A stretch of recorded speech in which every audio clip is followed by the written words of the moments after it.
అందిస్తుంది, సపోర్ట్ చేస్తుందని కూడా తెలియజేస్తాం. మీరందరూ కూడా దయచేసి వివిధ లక్ష్యాలతోటి ఆలోచనలతోటి చదువుకొని ఈ జాబ్లలోకి వచ్చారు.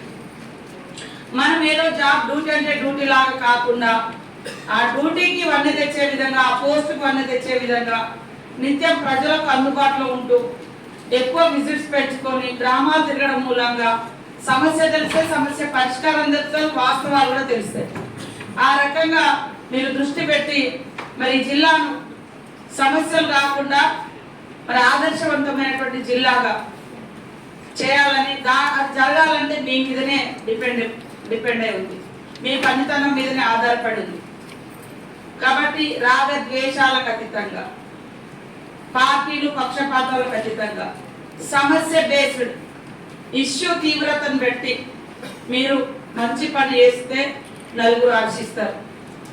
కాబట్టి కుట్టుకకు గిట్టుకకు మధ్య ఉన్న కొద్ది కాలాన్ని, మీ జాబ్ కాలాన్ని, ఇప్పుడు ఇంట్లో సంతోషంగా ఉండాలంటే జీతాలు రావాలి.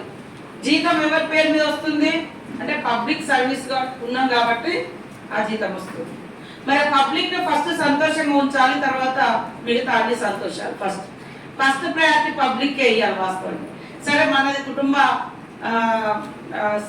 సమాజం కాబట్టి, కుటుంబాలకు ప్రయారిటీ ఇచ్చే సమాజం కాబట్టి మన వ్యవస్థ కుటుంబాన్ని గౌరవించుకుంటాం, పిల్లల్ని, కుటుంబాన్ని. కాబట్టి ఓకే, అక్కడే ప్రయారిటీ అండి. అక్కడ కూడా సంతోషంగా ఉండాలంటే మరి ఇక్కడ మంచి పేరు తెచ్చుకుంటే మీ కుటుంబం కూడా సంతోషంగా ఉంటుంది.